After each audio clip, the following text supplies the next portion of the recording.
4월 27일 아침 저희들에게 주시는 하나님 말씀은 창세기 38장 24절로 30절까지 말씀입니다. 말씀을 함께 봉독하겠습니다. 석 달쯤 후에 어떤 사람이 유다에게 일러 말하되 내 며느리 다말이 행음하였고 그 행음함으로 말미암아 임신하였느니라. 유다가 이르되 그를 끌어내어 불사르라. 여인이 끌려나갈 때에 사람을 보내어 시아버지에게 이르되 이 물건 임자로 말미암아 임신하였나이다. 청하건대 보소서 이 도장과 그 끈과 지팡이가 누구의 것이니까 한지라. 유다가 그것들을 알아보고 이르되 그는 나보다 옳도다. 내가 그를 내 아들 셀라에게 주지 아니하였음이로다 하고 다시는 그를 가까이 하지 아니하였더라. 해산할 때에 보니 쌍태라. 해산할 때에 손이 나오는지라. 산파가 이르되 이는 먼저 나온 자라 하고 홍색 실을 가져다가 그 손에 메었더니 그 손을 도로 들이며 그의 아우가 나오는지라. 산파가 이르되 네가 어찌하여 터뜨리고 나오느냐 하였으므로 그 이름을 베레스라 불렀고 그의 형 곧 손에 홍색 실 있는 자가 뒤에 나오니 그의 이름을 세라라 불렀더라. 아멘. 은혜로만 설명되는 인생이라는 제목으로 말씀 전합니다. 오늘은 유다 스토리의 마지막 부분에 해당되는 본문을 묵상하게 됩니다. 유다는 아버지와 형제들을 떠나 살기로 결심하고 그렇게 자신의 인생을 살아왔습니다. 하지만 그의 삶은 뜻한 대로 잘 풀리지 않았습니다. 아들이 먼저 죽게 되는 일이 생깁니다. 그리고 아내마저도 죽습니다. 그리고 며느리 다말을 통해서 아이를 낳게 될 줄은 상상도 못했을 것입니다. 물론 유다는 아직은 자신을 통해서 하나님의 언약이 이루어지게 될 것인지에 대한 부분들은 생각하지 못하고 있었을 가능성이 큽니다. 하지만 그래도 야곱의 가정이 어떤 가정입니까? 하나님께서 선택하신 믿음의 언약의 가정이라는 것입니다. 그러면 적어도 유다는 자신의 이름에 걸맞는 하나님을 찬양하는 삶을 사는 것이 마땅했습니다. 그러나 유다는 그러지 못했죠. 오히려 다말이 임신한 사실을 알고 다말을 불살라 죽이라는 명령까지 내리게 됩니다. 그런데 그 과정에서 유다는 매우 충격적인 사실을 알게 됩니다. 그 사실이 무엇입니까? 바로 다말이 임신한 아이가 자신의 아이라는 것이죠. 얼마나 부끄러웠을까요? 얼마나 그 마음이 비통하고 괴로웠을까요? 이 일로 인해서 유다는 자신의 지난 날들을 돌아보게 되는데요. 성경에 유다가 회개했다라는 기록은 없습니다.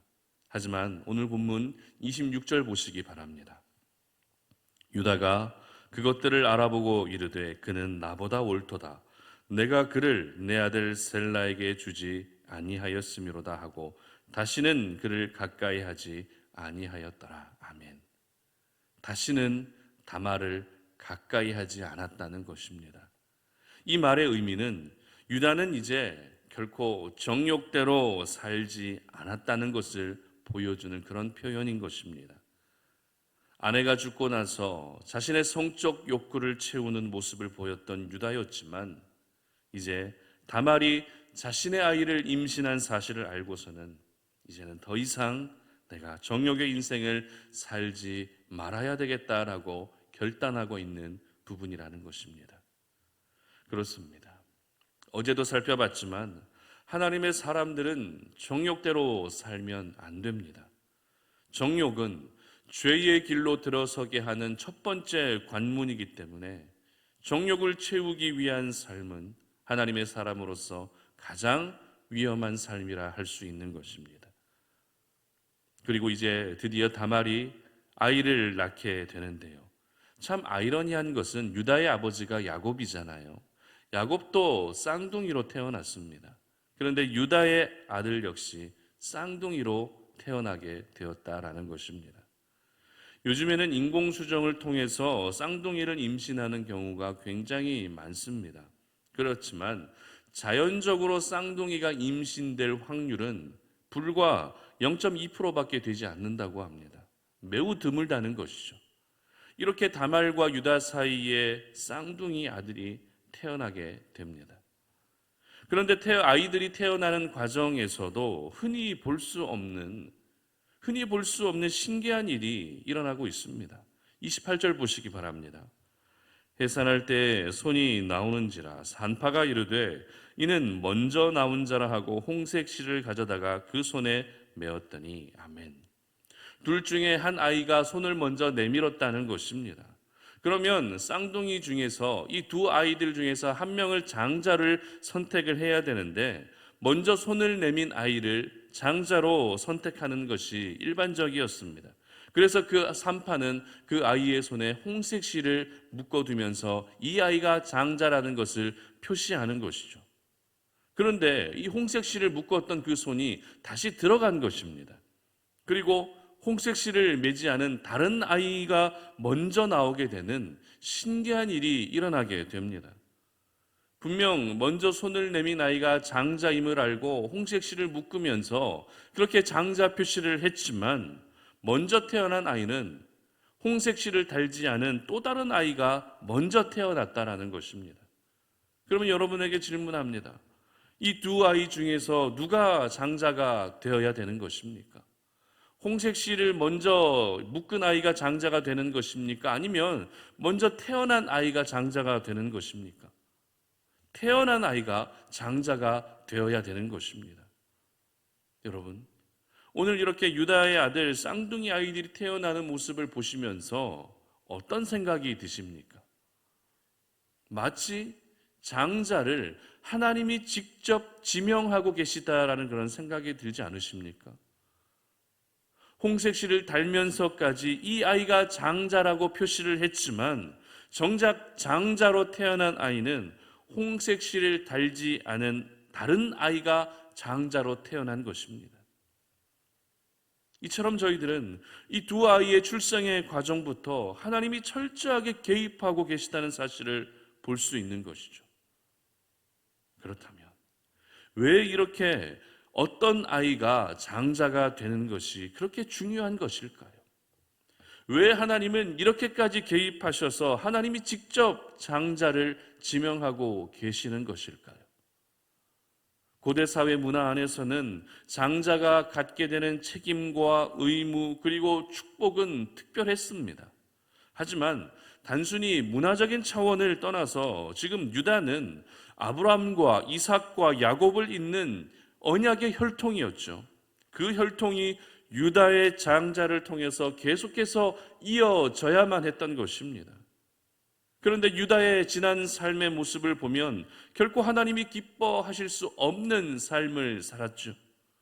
그러나 우리 하나님이 어떤 분이십니까? 비록 유다는 정욕대로 산 사람이었을지 모르지만 하나님의 언약은 결코 변함이 없었던 것입니다. 하나님은 원래 계획대로 그 언약을 계속해서 성취하고 계셨고 언약을 잇는 당사자로 유다의 쌍둥이 아들 중에서도 베레스를 선택해 주셨던 것입니다. 여러분, 이것이 바로 은혜입니다. 이것이 바로 하나님의 은혜를 가장 잘 보여주고 있는 부분입니다. 유다의 정욕의 삶, 다말의 근친상간의 삶, 이 모든 삶은 사회적으로도 그리고 도덕적으로도 절대 용납될 수 없는 모습이죠. 이 두 사람 사이에 태어난 아이들이 어떻게 사람들에게 축복을 받으며 살 수 있었겠습니까? 누가 다말의 출산을 함께 기뻐해 줄 수 있었겠습니까?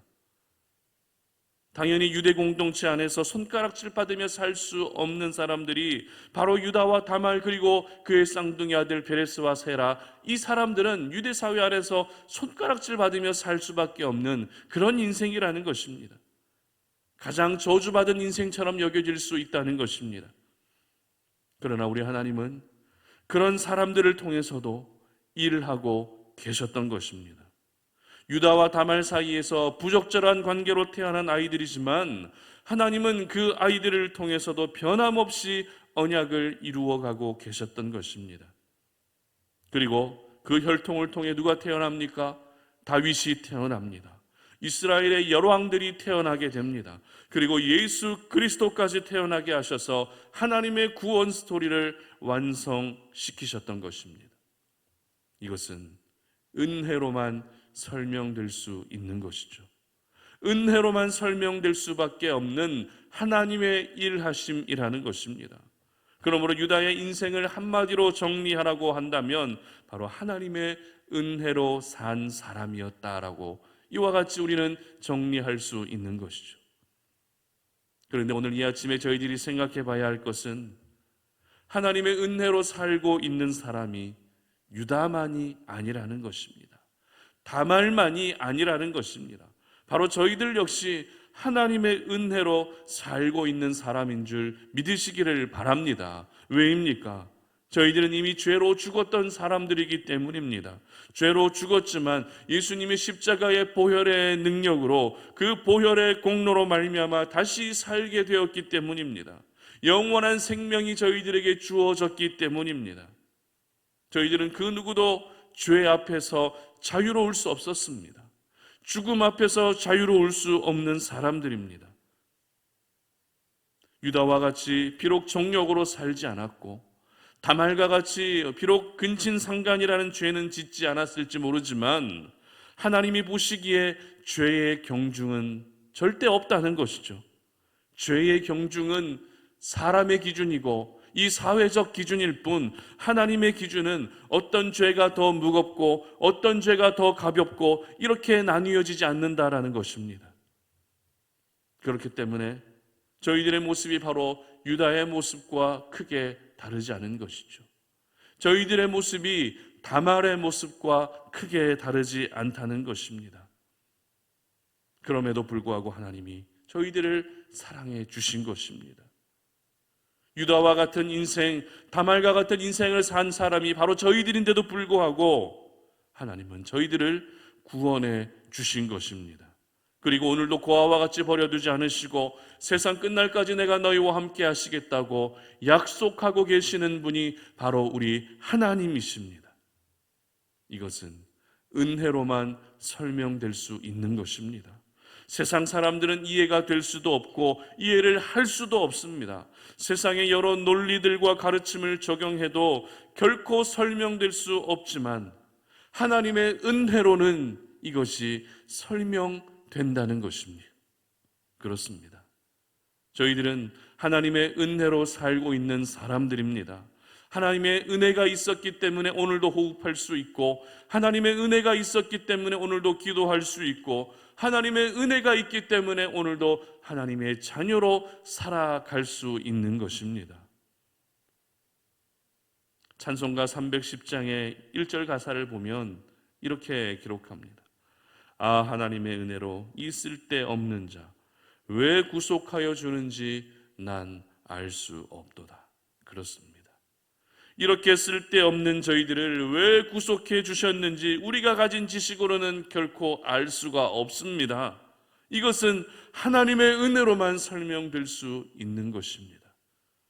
그러므로 오늘 이 아침에 내가 하나님의 은혜로 살고 있습니다라고 이와 같은 감사의 고백을 우리 하나님께 올려드릴 수 있기를 바랍니다. 뿐만 아닙니다. 나는 이제 하나님의 은혜 없이는 결코 살 수 없습니다라고 하나님의 은혜를 구하시며 사모할 수 있기를 바랍니다. 그리고 내 인생 하나님의 은혜로만 설명될 수 있습니다라고 하는 이와 같은 믿음의 고백도 역시 우리 하나님께 올려드리셔서 하나님의 은혜로 내가 살고 있음을 기억하며 그 은혜로 오늘도 믿음 안에서 살아갈 수 있기를 주님의 이름으로 축복합니다. 함께 기도하겠습니다. 하나님 아버지 감사합니다.